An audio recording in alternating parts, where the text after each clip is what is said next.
And then Sharon, don't worry, you will get to talk. I know that I'm just talking about you right now. But. Okay.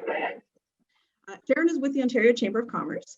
She's worked for many years in the hospitality and tourism industry, where she learned the importance of providing customer excellence to stand out from the competition.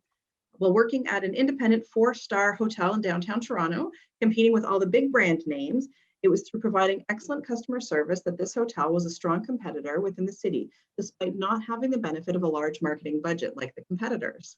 While at the hotel, Sharon also ran her own business development consultancy firm. She noticed that many organizations were leaking opportunities that they often didn't realize. As a result, she created the R7 system, which helps an organization increase business, often for little or no cost. Sharon assists business owners to wake up to their current reality, shake up their mindset, and show up in a more significant way within their business. So we are very excited to have Sharon here. So she's a great advocate for business and has lots to offer. So I'm going to go ahead and hand it over to you, Sharon. Thank you very much. I appreciate the opportunity to be here and to be of service to all of you wonderful ladies. It was great to hear your information, and I do hope that through this presentation that whether you are working for someone else or you're running your own business, that you will get something out of this to be able to take back. If you are working for someone else, I will tell you that I believe in people being the CEO of their own cubicle. When I was working at the hotel for 13 years, I was a senior sales manager. And for me, every day I came to my desk, I was the CEO of my own cubicle. In fact, I'm writing a book right now with that title because I believe that we all have, whether we work for someone else or we run our own business, we have something to add. So before we get started, what I'd like to do is a little exercise because I can see you all. So I'd like you all to put up your hands like this. I want to see everyone put up your hands like this. And I'd like you, as you would normally, to put them together. Okay, perfect. So I want you to have a look and see if it's either your right finger or your left finger that's in the front. Okay, just have a look and see which it is. Now, I will let you in on a little secret. If your left finger is on top, you're really smart. You're high intelligence. If it's the right finger, you're really sexy. Now, if you've got both together, you're smart and you're sexy. But what I'd like you to do now is I'd like you to move your fingers apart and just shake them. And then this time when I say go, I want you to put your fingers together when I say go, the other way around. So don't do it the way you normally would. Insert your fingers differently. So you've got a different finger up the top. All right, so has everyone done that? Does that feel comfortable? No, not really, right? Doesn't feel comfortable. Okay, you can shake them out. So the reason why I actually get you to do that is because I believe that that is a great example, especially during COVID, of how we've had to make changes in the way that we have either worked in our company or run our business because of COVID. But not even just because of COVID, just because of over time with more competition and more going online and things like that. It's a case of having to be uncomfortable at times. So remember that when you know, later on at some point, if you're reflecting, how that didn't feel comfortable. But here's the interesting thing is if you were to continue to do that in the new way, that would become your new norm. All right, then that would be uncomfortable. And then to go back the other way would be uncomfortable for some time. So what I'd like to do, I'm going to share my screen. And can you all see, you can all see my presentation? Yes, okay. So I name this Customers Who Needs Them. So for some people, depending on what business you're in, it could be customers or clients or patients, or in the Chamber Network, members. So I put this up here, Customers Who Needs Them. It's kind of rhetorical because of course we all need them. We all need to have people coming into our business at some level and in some way for our businesses to be sustainable. So what I'd like to do is go through, and for some reason, this is not allowing me to click through. There we are. Okay, I'd like to start off with a real case story. And I will tell you that through my presentation, I will be giving you real life examples of things that I notice. I'm known as a chronic people watcher. I watch what people do and what they don't do. And sometimes what they don't do is actually more revealing. But what I do is I watch a situation. It could be within a business or it could just be out, like you see here, the Toronto subway system. and I see what something's happening, and then I pull from it the nuggets that I can learn or then be able to share with people such as yourself. So even if I bring up an example of another type of business that's a different industry or profession you're in, what I'd like you to do is look for the gold nuggets in that example that you can pull out and use within your own business or the company that you work for, okay? Do we have an agreement on that? Yes, perfect. All right, so here's a picture I took one day of the Toronto TTC. Don't know if many of you have been on there, but this is an example of one that's very empty. But on the day that I was on this, it was a Saturday morning, about 7:30 in the morning. And as I was sitting there, I was heading off to go, I was doing a university course, and I was heading off to very early in the morning to go to that class. And I was going along one subway line and then would have to change over to another. So I'm sitting there in a seat which was near the doorway, and I had my head down, and I was not falling asleep, of course, because I knew I'd have to get off at some point, but I was just sort of resting and relaxing, and I closed my eyes and had my head down when all of a sudden there was this terrible smell, and it was overpowering me to the point where I was having trouble breathing. So I opened my eyes, and right across from me where I was sitting, there was a man, very disheveled. He looked homeless. And in one hand, he had a can of turpentine. And in the other hand, he had a rag that he had doused in the turpentine. And he was sitting there and he was sniffing it. He had not been there before I had sat down. So while I had my eyes closed at one stop, he got on. And I looked at him and thought, oh my gosh, am I really seeing this on the subway? And then I looked around at all the people around me, and it was pretty crowded, even at that hour of the morning on a Saturday. And all these people were feeling like me. They were having these feelings of, oh my gosh, this is sickening and I can't breathe and so on. So for me, at the very next stop, I got off, and in my carriage at the end was, I don't know what the official term is, but like the train conductor, you know, the one that opens and closes the doors for the driver as they take, you know, before they take off. I'm going to have to learn the proper term for that person. But anyway, I'm sure you know what I mean. And so as I got off, he was there, and I told him what was happening in that particular carriage. And he said, okay, thanks so much. He said, what I'll do is I'll call ahead, and at the next station or two, we'll stop, and then the police or someone will come and take him off. So I thought, okay, great. So I got into the next carriage before the train moved. And it was in the days when, because now some of the subways, they're completely like one length. They don't have doors that differentiate. But when this happened, it was the individual carriages. So I remember sitting down in the carriage, sort of trying to catch my breath now that I've got proper air circulation. And I looked through the window. And as I looked through the window, I noticed that all the people that had been sitting near me were still sitting there. They were still covering their faces. They were still having trouble breathing. They still looked uncomfortable, but not one of them had gotten up like I had to move either further down the carriage or had gotten off.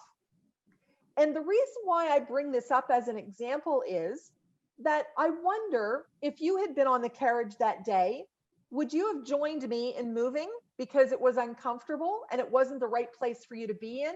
Or would you have been like the other people that were still sitting there putting up with what was going on?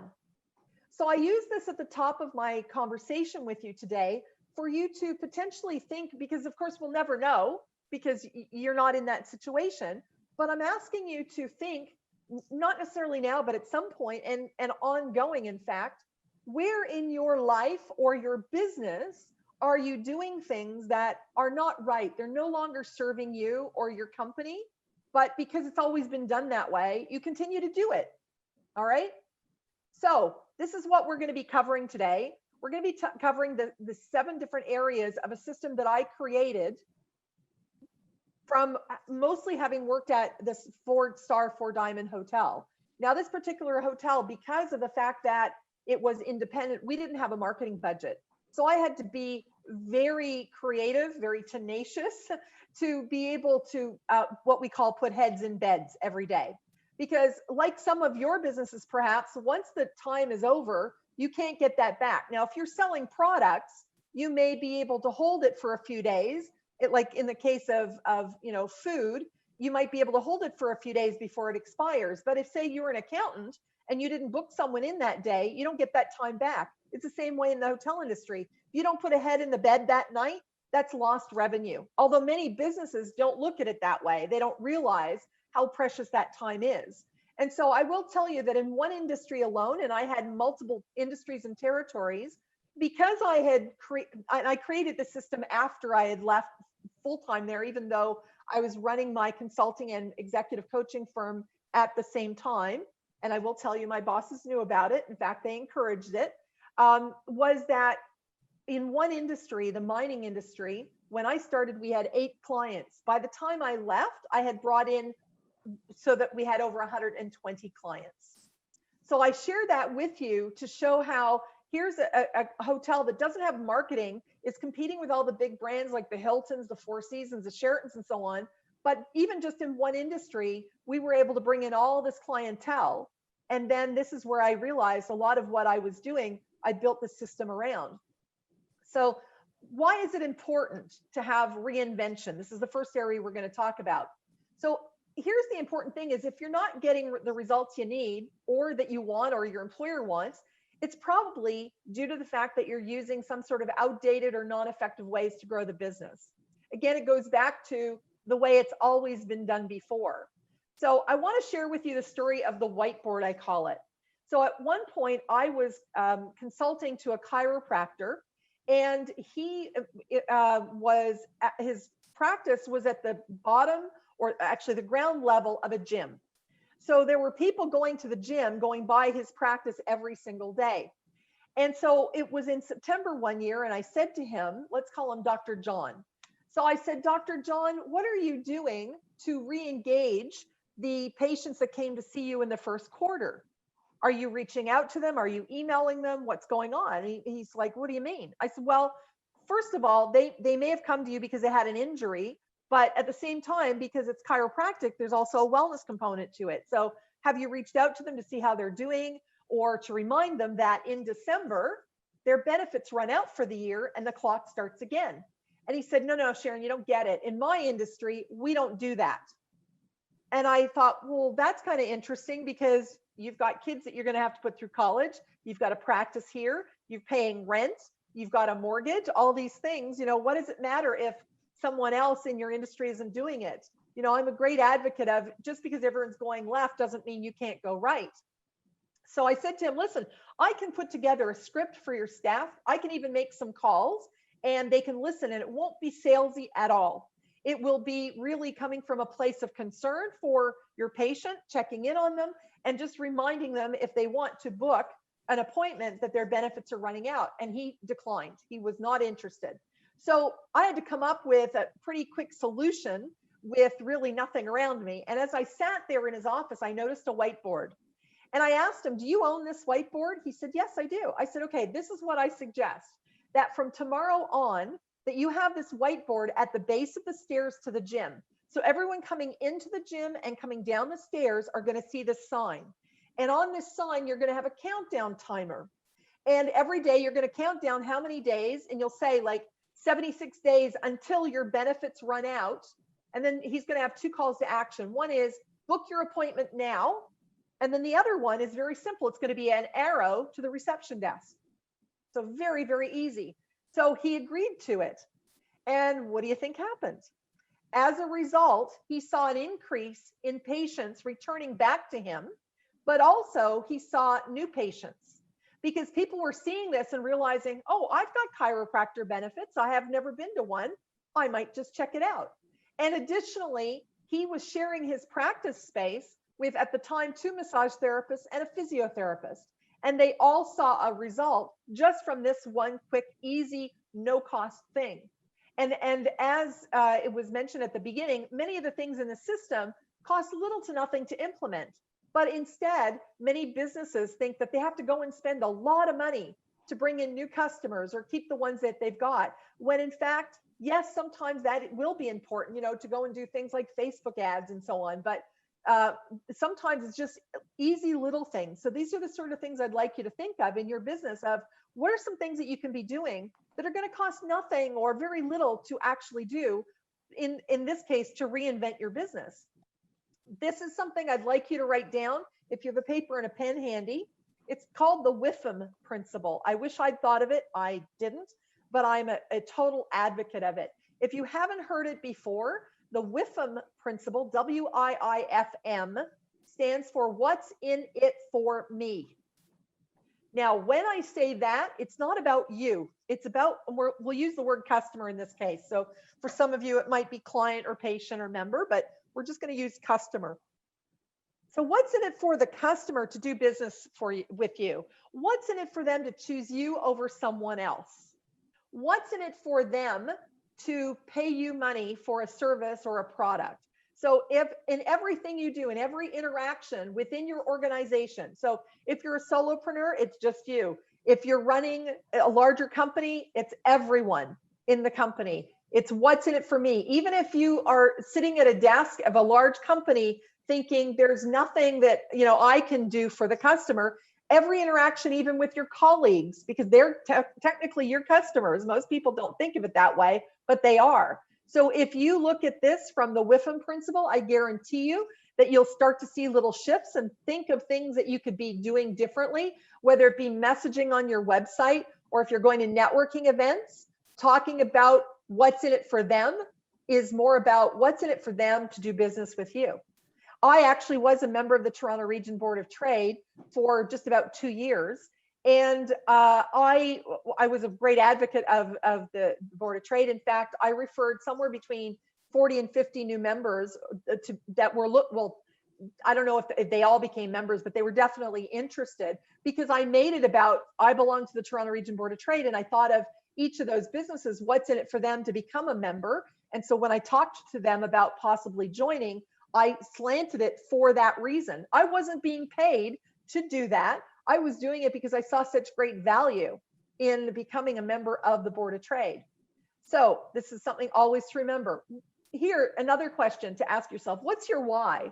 Why do you get up in the morning? Why do you go to work? Now, for some of it's to pay our bills. If that's all it is, then that makes for very long days. What's your why in your business? What's your why for wanting to do a great job in the company that you work for? It's just really important to have that, because that will often drive you in times such as a pandemic.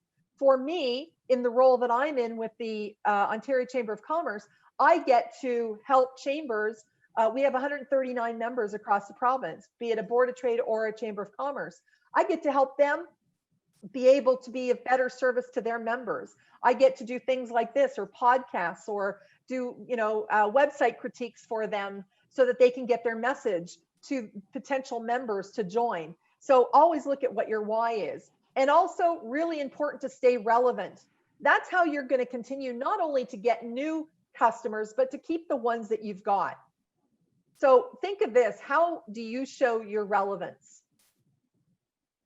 All right, so the next part we're going to talk about is re-engagement. Why is this important? Now, when I talk about re-engagement, I'm talking about people that used to work with you, that used to be your customers. Now, why is it important?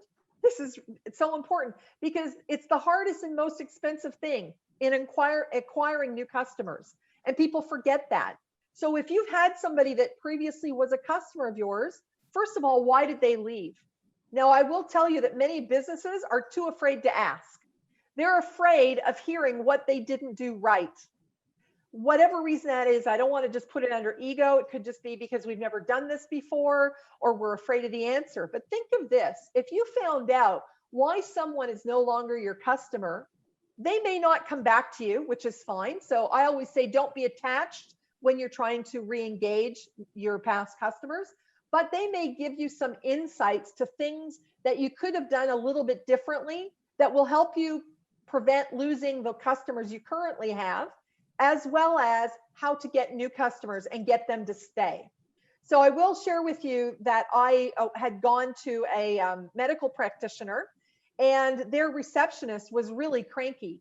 You'd go in and she'd just be, whatever. And she was not really great to deal with. And yet she was the first point of contact on the phone, as well as when people would come into that practice. And so she was giving off an unfriendly vibe, which I don't even know if she was aware. And definitely the owner of the practice wasn't.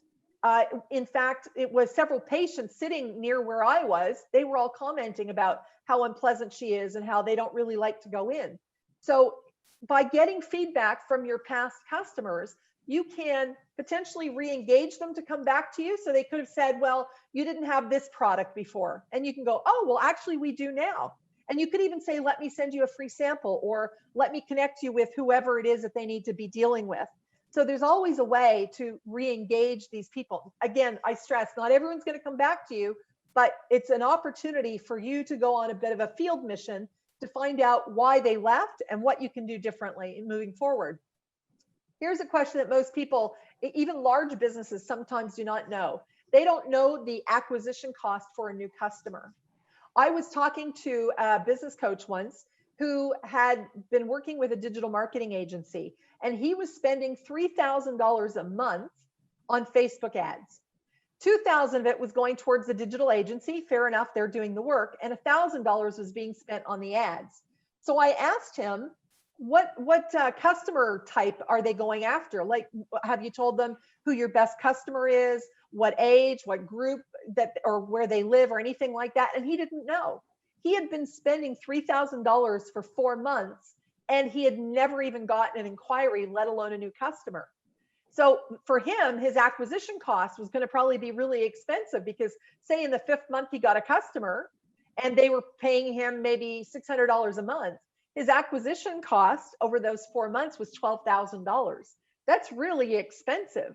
So it's a great idea to look at, and acquisition costs can also be factored in as to the amount of time as well, because especially if you have staff and you're paying them X amount per hour, you can work out roughly how much it's costing you to acquire a new customer.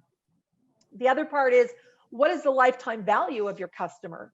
Because once you have an idea of that, and many businesses, again, don't know that, what is the lifetime value of your customer? You can look at how you can rejig or reinvent your business systems, the way you interact with customers, so that you know that, okay, my average lifetime value of my customer, say if you're an accountant and you charge, $400 a month and they stay with you for 3 years, do the math and you know roughly what it is that your lifetime value of your customer is. That will give you a lot of data, because that will help you decide, who are your best customers, where to go and find them.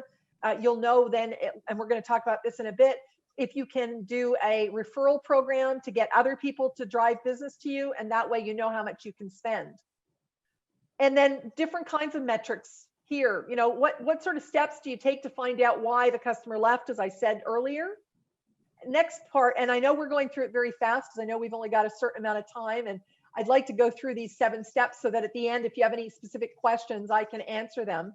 This is on retaining. So why is it important to retain them? Well, think of all the work that you had to put in, or your staff had to put in to get those new customers. You want to know that you're doing the best you can to keep them, that they just don't come in and buy one service from you or one product and then they leave.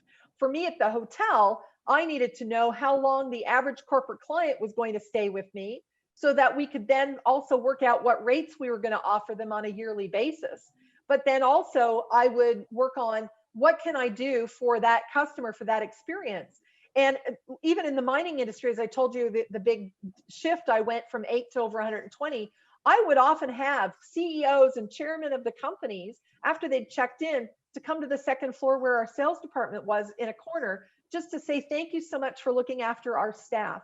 And, thanks for doing what you're doing and answering our inquiries, or we're looking forward to bringing our group to stay. And then they'd often hand me business cards and say, listen, I'm on the board of this particular mining company. Why don't you reach out to them? I've been telling them how great you guys are, and they want to learn more about you. So you don't know, sometimes the best practices we forget about to get that new customer and what needs to happen. So it's important to think about how you keep the ones you've got.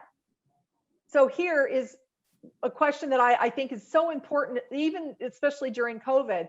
When was the last time you looked at your offering to your customers? And I'm going to give you an example of where I live. So I live in Midtown Toronto, and across the street, there's a restaurant that I've never been to. I've been here for 6 years. I've got favorite restaurants that are a little further on. And after sort of the main lockdown, when you could still order, take in, you couldn't go inside yet, you couldn't eat outside, but you could go in and order and you could call ahead, or you could get like Skip the Dishes or DoorDash or something. And so I looked out one day and I thought, I really want to support this business because it's right here in front of me. And you know what? I'm just going to order something online. So I went onto their website and I saw their menu and I called them, and it was actually the owner. And so I made my order and she said, and we're offering a 25% off discount right now. And I went, wow, that's amazing. I said, I didn't see that on your website. Oh no, we haven't bothered to update the website yet. I'm like, okay, well, that's interesting. And again, like I told you, I'm a people watcher, right?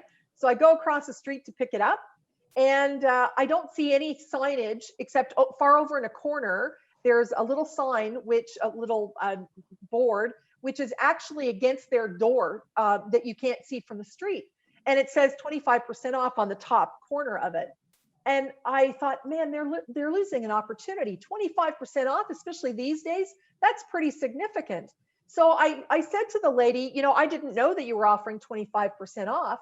I said, but I'm sure other people probably don't know either. I've never ordered from you before. So I said, listen, do you mind if I offer you a suggestion? You don't have to follow it or anything, but this is what I do and I want to help you. She said, sure. I said, if I were you, I said, I'd go and get a can of paint and a paintbrush. And it doesn't have to be perfect. You don't have to get someone professionally to do it. But you've got all this window in front of you right now. The whole front of your restaurant is window and no one's inside to ruin the view. I would take your paintbrush and put a big 25% off all over the front. I said, because you've got 5 different bus lines coming up and down this street. You've got cars going back and forth. And I pointed over to where I lived. I said, look, I live in the front here, but look at all the buildings that are here that would see that 25% off. And it's so easy. And again, it would just cost her a paint can and a paintbrush. So guess what? She didn't do it. And then I ordered again at some point and they were still offering the 25% off. Great, no problem. So I went across, and that's when they announced that they were going to open the patios. So I said, you must be very excited. I didn't mention the 25% off on the signage. That was her business. And, but I did notice sometimes when I would walk by at night, her and her family were sitting in the front seat doing nothing because they weren't getting the orders in. And so then they were going to be opening up a patio. And I said, well, you must be really excited about this. And she said, well, we're going to be open in about a week and a half. We're going to paint the front first. And I thought, oh my gosh, they've been struggling all this time and they're going to wait a week and a half because they were waiting for a professional painter to come and paint the front. Now I'm the type where I notice, especially working for a 4-star hotel, I notice little nicks and little, you know, bumps and things in walls. We used to have one staff member that was their job, to walk around the entire hotel and look for little nicks and things and fix them, not let them add up.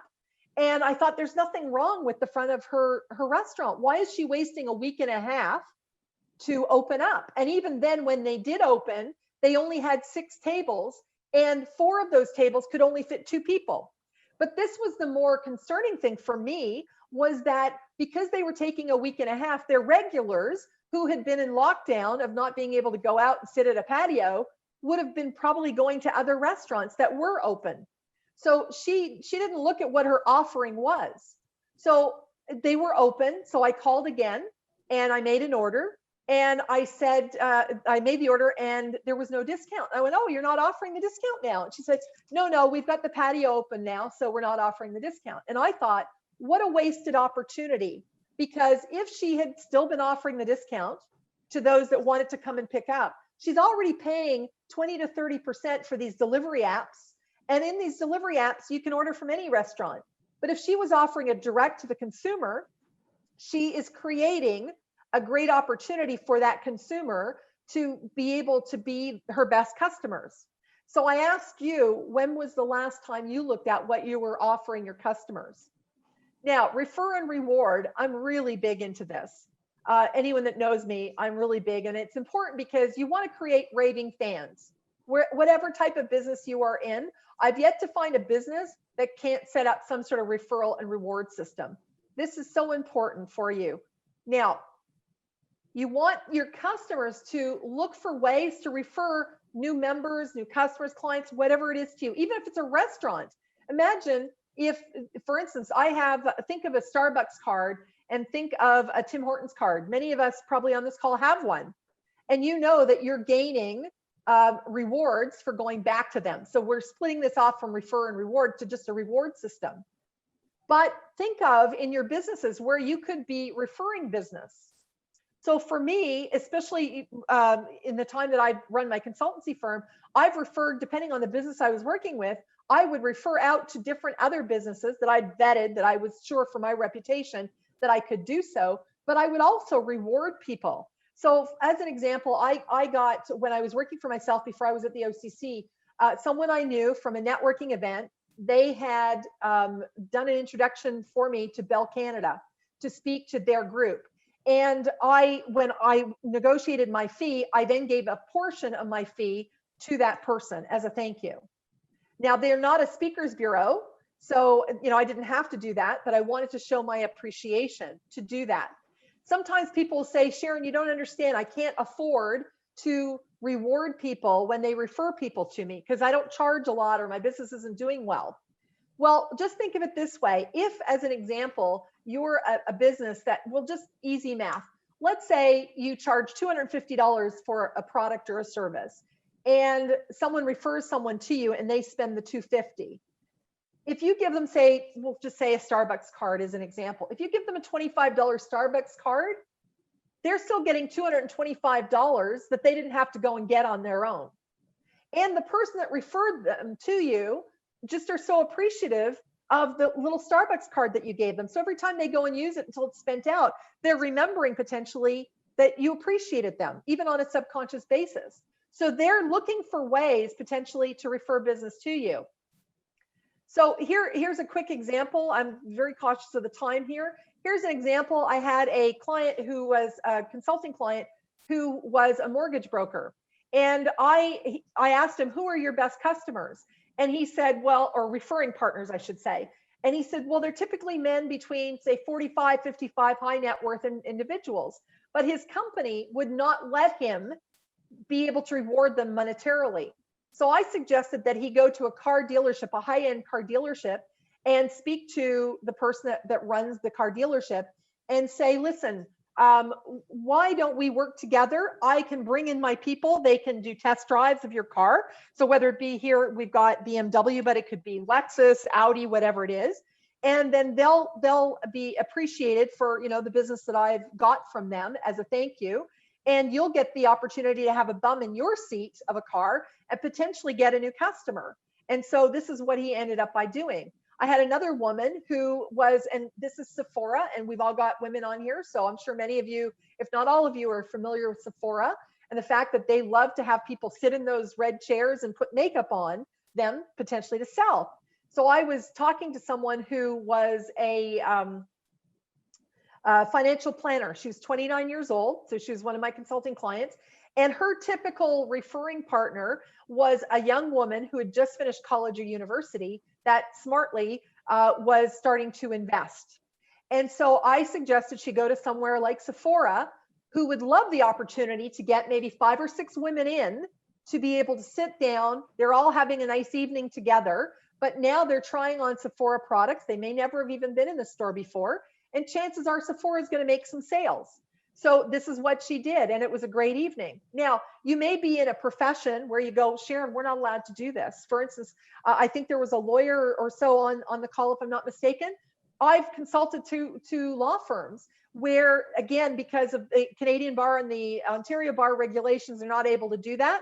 In fact, both of those associations I brought on as clients to the hotel when I worked there. So I do have an understanding somewhat of what's allowed and what's not.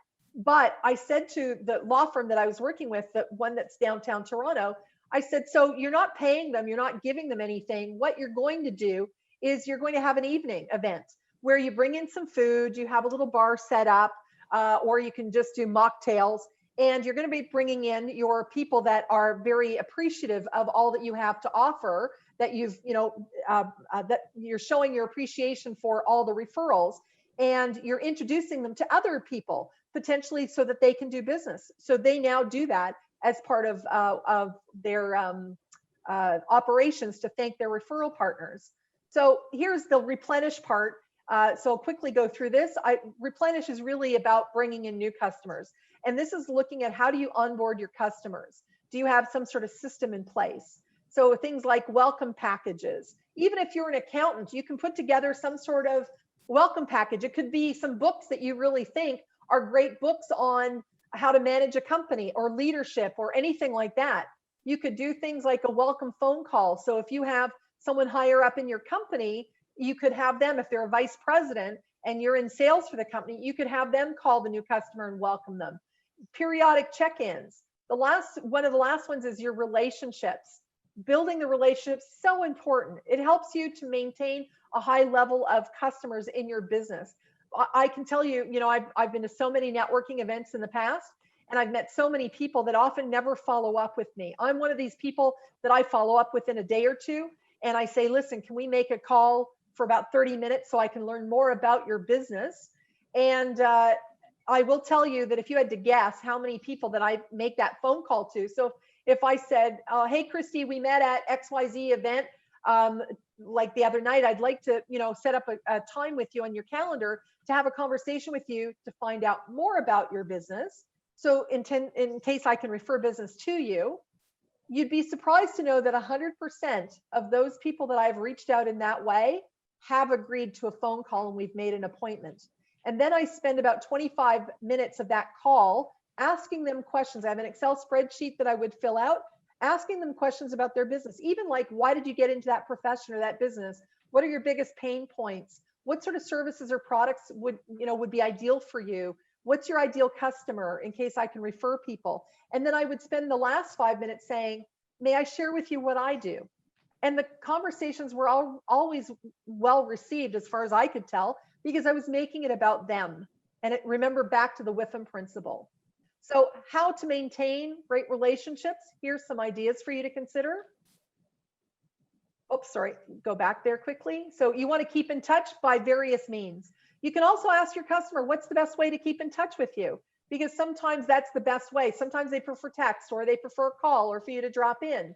And then you get down to finding out what their challenges are. Just like I mentioned in my original, conversation with someone I met at a networking event, you want to be able to, continuously find out what are their biggest challenges, even after they've been a customer of yours for a while, because it shows you care. Plus, you don't know who you could introduce them to, or how you could introduce them to one of your other services or products, just because you found out about what their challenges are. And if you think about it, most people want to feel like they're being seen and they're being heard. Think of yourself as well in your customer experiences with other businesses. How do you want to be treated? And then treat them that way. And then it's simply rinse and repeat. Keep doing what's working. Keep looking at and evaluating what's not working. So having some systems in place, because I don't know about you, but it can be really frustrating at times having to, make changes on the fly, especially during COVID. Yes, we have definitely made some changes.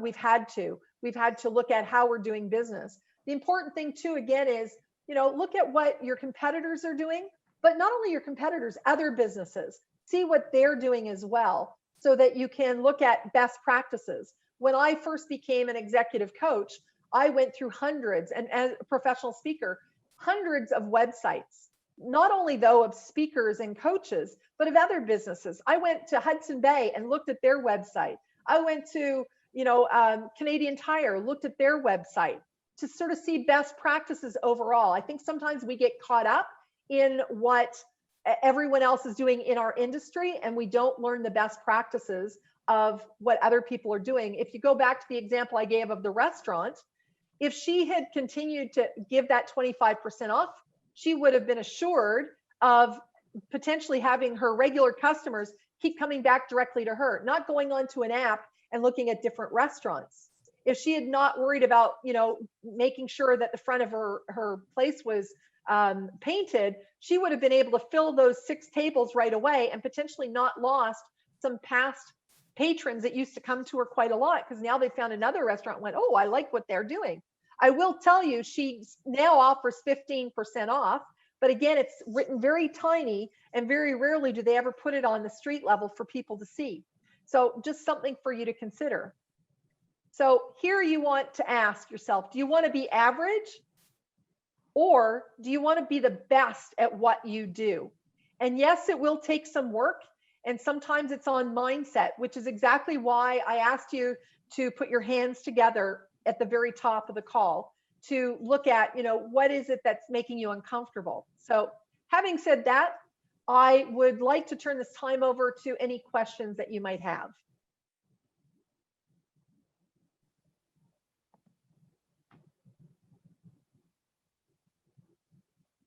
I'm just going to stop my share. So Sharon, I have to laugh because when you were talking about the Starbucks gift card, one thing that my husband has done, so he has a lot of medical appointments. And, once he's gone to a clinic a few times, he always gets a Starbucks gift card for the person who does the appointment booking. Yeah. Holy moly, does he get good service? Yeah. And it cost him $25, but, they're like, oh yeah, because it's just a small thing, but the return on that is huge. So when you were talking about, that Starbucks or Tim Hortons gift card, that's it makes a big difference, right? And people remember that. It does, for sure. They become advocates of yours. And it's not just because they want to get a $25 gift card. They just think, wow, this person appreciates me. And you step away from being like everyone else. Just like one of the last slides I have, do you want to be average, or do you want to stand out? Do you want to be awesome at what you do?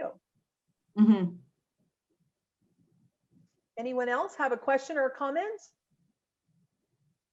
Sharon, thank you. It was a great presentation. I just had a question, for those who are kind of starting off and, leaving the corporate world and starting on your own, building your business where you don't have those customers yet. You don't, have that, the ability for people to refer you because you haven't been doing it. Do you have any advice for us? I do actually. That's a great question. So the most important, one of the first things is, first of all, you've got to be able to articulate what it is that you do.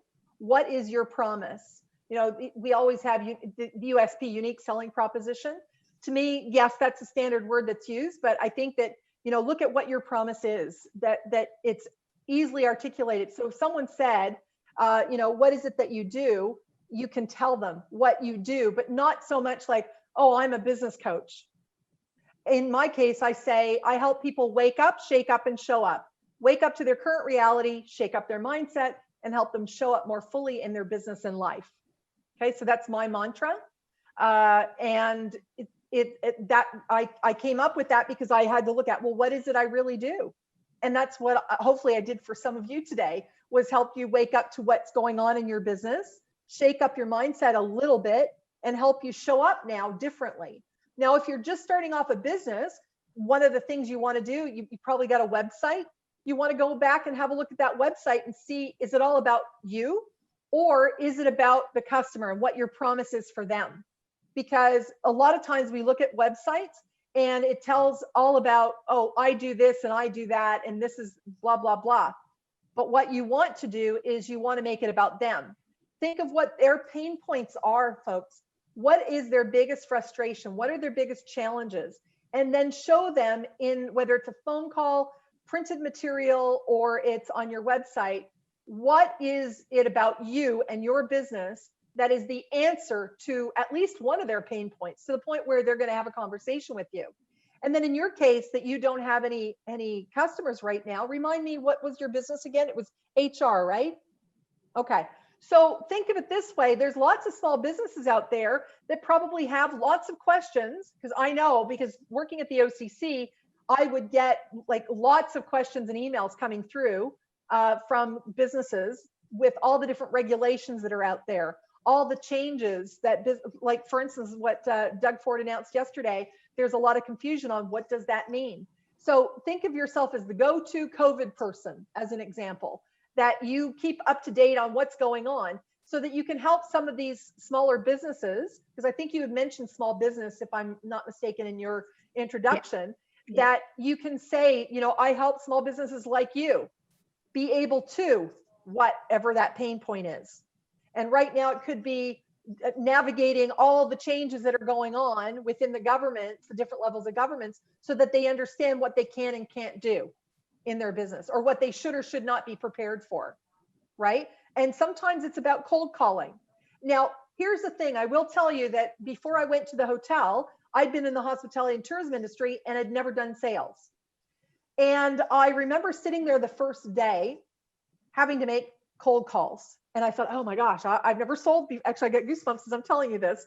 But I realized and I decided in that moment, it wasn't about a sales call. I wasn't going to be a sales manager. I was going to be a relationship manager. It was all about building a relationship. I find when you come from that mindset, it's not salesy. Everything that you start talking about is about them.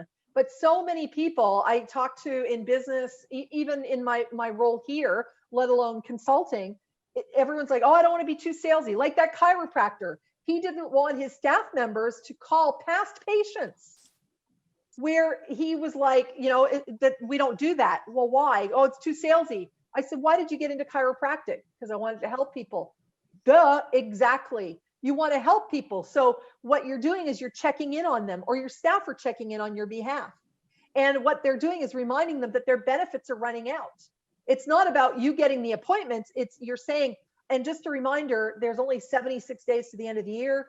Just a reminder, your benefits will run out. Would you like to book an appointment right now? That same chiropractor I had used myself. And in October of last year, I called. I hadn't been all year. And in August, when they reopened, because the gyms had been closed. So they reopened.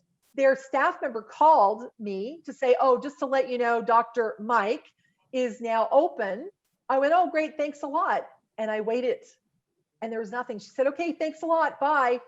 And I said to him later on, why didn't she ask me to make an appointment in that moment? What a wasted opportunity. Now I've got to call back at some point and make an appointment. I could have made it on the spot, which would have also helped you.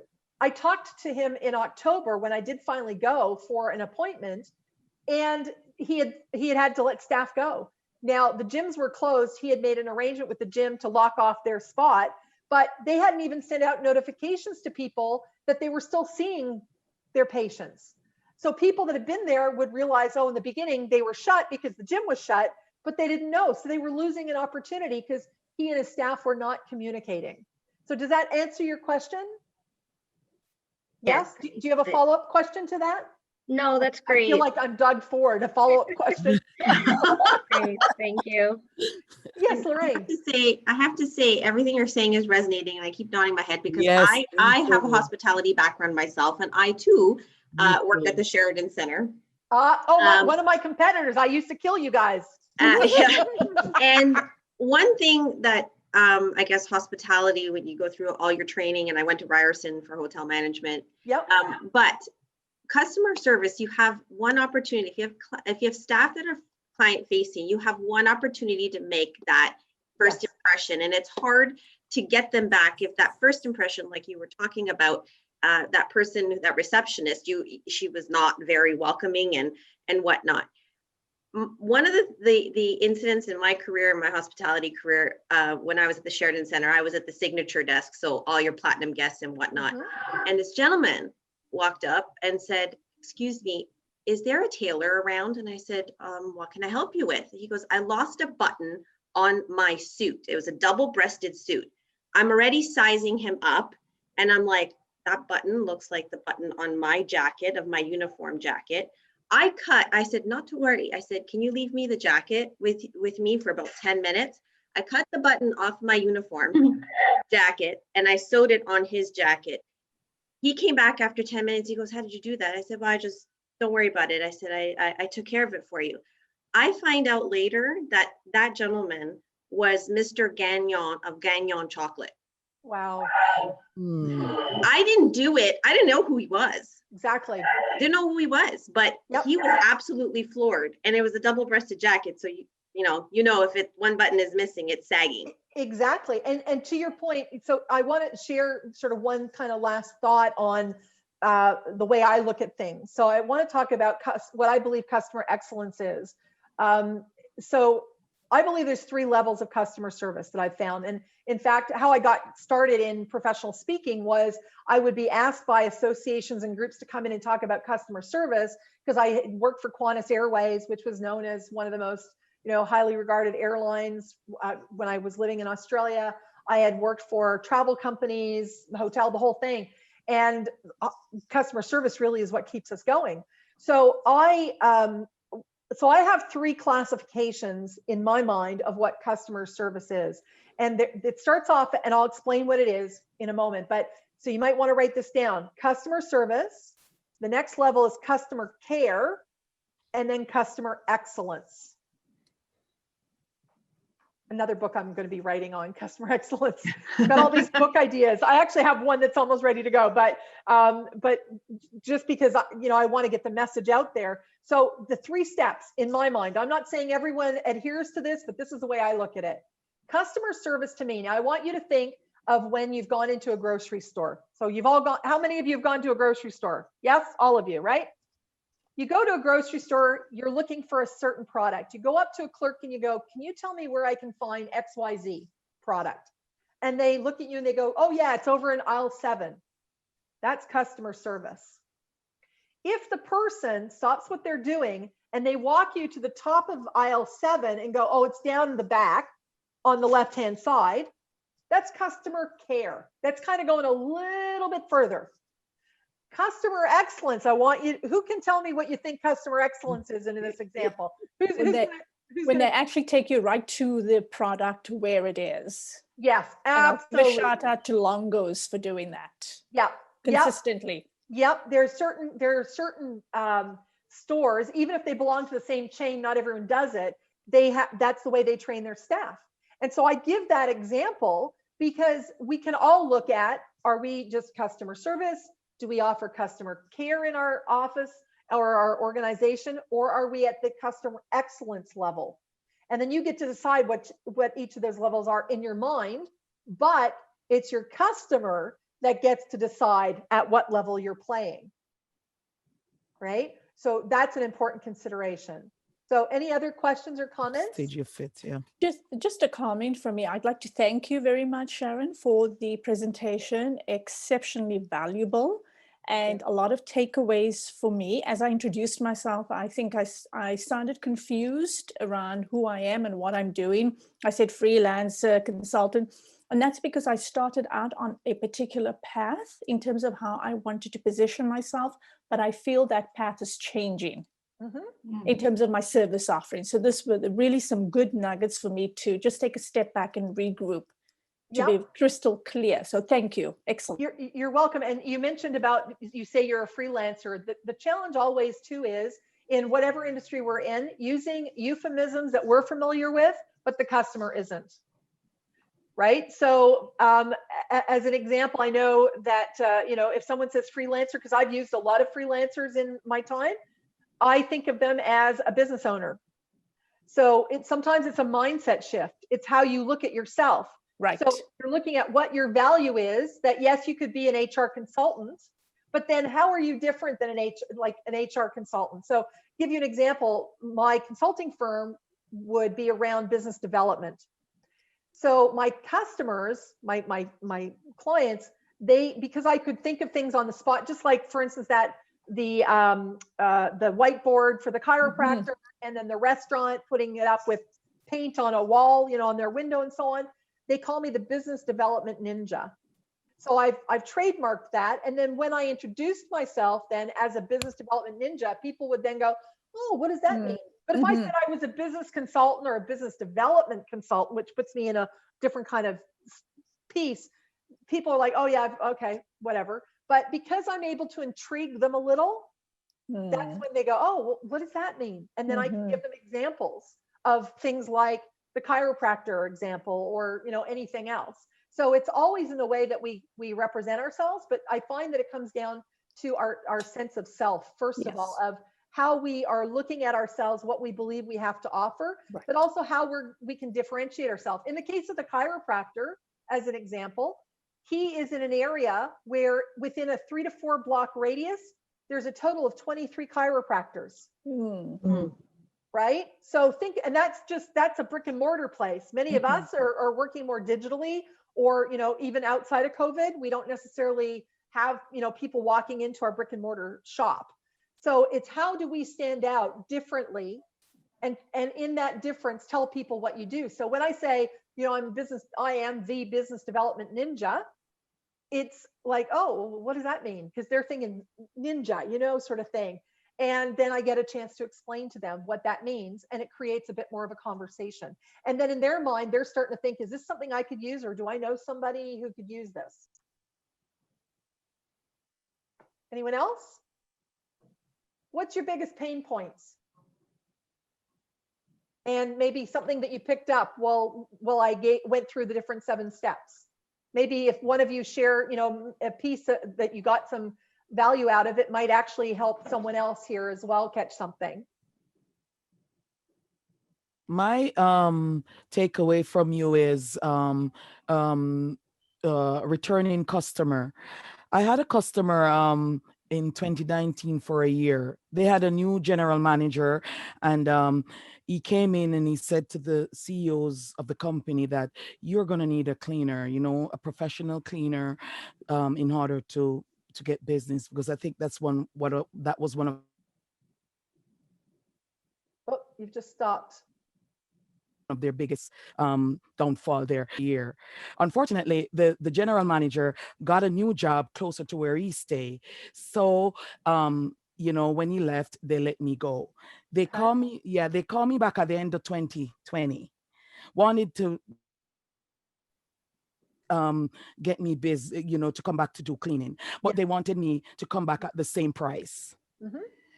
It was kind of I would like to, I don't know if how did I handle it? I think I did well, but it's a year.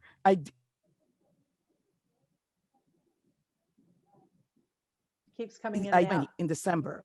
Yes. Yeah. Because I think I went back there, I look at the place and oh my God, it went right back down. Okay. I think they had the staff doing it and everything. How would you help me because I'm still working on it.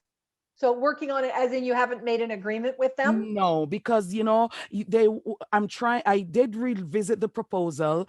Yes. You know, with COVID era, you have more masks, you have to, you know, prices have gone up and stuff. So, you know, what would you do differently now? They're nice people, fairly nice people. Yes.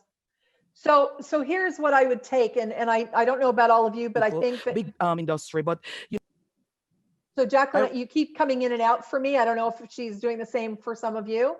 So I'm going to take what I pulled out of that. First of all, I can't tell you what to do because it's going to depend on things like your finances, how many more customers that you've got, and so on. What I will tell you though is that people will pay you, the right customer will pay you the value you see in yourself. Yes. Right? Now, we're in a different time where sometimes we just need customers and we have to take them. But if that's the case, then you could look at, so as an example, as a professional speaker, I may charge X amount per speech. But depending on, for instance, I charge less or I was charging less if I was going to be in Toronto and I didn't have to pay to travel anywhere. But if I had to travel, my rate was higher. I might throw in, you know, some books that I was a co-author in. I'd do that, or I'd pull it out. I may say, you know, I'll provide you extra value. If you pay my full fee, I'll do this much more. Like I'll be on a panel as well as being your keynote speaker. So you can look at the extra values, but you can also pull some things back as well. At the same time, it depends on how badly you need this business. Yeah, you certainly can that's where you have to decide. That's why I say I can't tell you either way, but at least maybe give you some things to consider. Yes. You can explain to them that there is a cost, the additional cost, whereas in the past you'd done the work, the additional cost of things like PPE and so on. So you've increased your fee by X%. So in other words, you've increased your fee, but you've explained to them why, so that then they can get a better understanding of, oh yeah, you know what, that makes sense, you know, that this is the way it is. My hairdresser, when they reopened, she was asking, and people, I know that I had heard through the chamber network calls that we have with our chambers and boards of trade, that sometimes people were getting upset because their hairdresser or their barber was going, oh, we're charging 10% more, and there was no choice. Whereas my hairdresser was saying, we're asking for an additional 10%, if that works for you, to cover the cost of PPE and shutting down in between and cleaning and so on. So she made a case. I'm like, absolutely, nope, that's a no-brainer for me. Yes. So yes. if you are deciding that you want to go for an extra cost to at least negotiate, then you can explain the reason why during COVID that, yes, you can appreciate that they're trying to keep their costs in line as well. However, in your case, you've had to buy extra equipment, that type of thing. Does that help? Yeah, that helps. Okay. Great. Yeah. Yes. Thank you so much. And then you Thank can negotiate with them. And here's the other thing that's important too to remember is getting testimonials from your customers. That's Yes. one thing that I find is very lost, and I'm very conscious of the time. So I just want to give you 3 points to an amazing testimonial, because many of your customers, they want to give you testimonials. They just don't know what to say. Mm-hmm. And my take is get it on a video if you can, so that you can use it on your website, because you can also pull out the written, or just get them to write it and then get a picture of them to put on, say, on your website, or with your proposals, as in your case, Jacqueline, because you can show this company who has the person that's probably the decider, decision maker, hadn't worked with you before. So these are the 3 components of a great testimonial, and then I'll quickly explain it. One is, what were they looking for? Why did they choose you? And what have they got as a result? Yeah. So to explain that means, what were they looking for? Like in your case, they were looking for someone to come in and clean and do a great job and take care of the mess that was there. Yes. Why did they choose you? Because you had been referred by other people, or by people that they knew, or you were the best. They found the best in the industry. And what did they get as a result? They got an amazing cleaning experience. They don't have to worry about sanitization or having their staff to clean up. So again, the 3 points are, what were they looking for when they were seeking someone in the business that you are in? Why did they decide to choose your company or you for the solopreneurs?